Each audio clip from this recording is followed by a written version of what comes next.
পিঠেলজি, কবি ভবানীপ্রসাদ মজুমদার। পিঠে নিয়ে রিসার্চ করে পতিতপাবন শেঠ এ বছরেই পাটনা থেকে পেলেন ডক্টরেট। আজকে পিঠেই ফোসকা কেন, দেহে কষ ও গর্ত? কোথায় পিঠের জন্মভূমি, স্বর্গ নাকি মর্ত? পাটিসাপটা নামটাকে কে করলো আবিষ্কার? ক ভাঁজ দিলে ডাইনে বাঁয়ে উঠবে পরিষ্কার? পুলি পিঠের দুই ধারেতে দুটোই কেন লেজ? কোন সে পিঠে দারুণ মিঠে, খেলেই বাড়ে তেজ? কোন পিঠেটা খেলেই ভীষণ বাড়বে মনের জোর? কোন সে পিঠে চিবিয়ে খেতে রাত হয়ে যায় ভোর? কোন সালেতে সরু চাকলির প্রথম প্রচলন?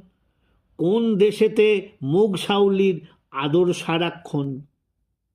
কোন সে জেলার গোকুল গ্রামের কোন বাড়িতে কবে গোকুল পিঠে সর্বপ্রথম জন্ম নিল ভবে? ক সের দুধে কষ ও পুলি ফুটবে কত ঘন্টা? হিসেব মতো মিলিয়ে নেবে তিথি এবং ঘন্টা। পুর কিসে হয় পুলি পিঠের কিংবা পাটি সাপটার? পুরটা কখন পুড়তে হবে, বিফোর নাকি আফটার? পৌষ পার্বণ উৎসবটার কোন সালেতে শুরু? সর্বপ্রথম বাউলি বাঁধেন বিখ্যাত কোন গুরু? ভাজা ভিজে শুকনো সরস পিঠের কষ ও জাত, ঝাল পুলি আর মিষ্টি পুলির মধ্যে কি তফাৎ? হাজার পিঠের হাজার নিয়ম, হাজার রকম স্বাদ, একটু এদিক ওদিক হলেই সব কিছু বরবাদ।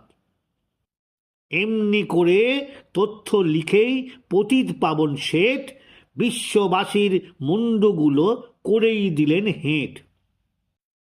ফিলোসফিতে ডি ফিল মেলে, লিটারেচারে ডি লিট, পিঠেলজিতে থিসিস লিখে ডিগ্রি পেলেন ডি পিট। নমস্কার।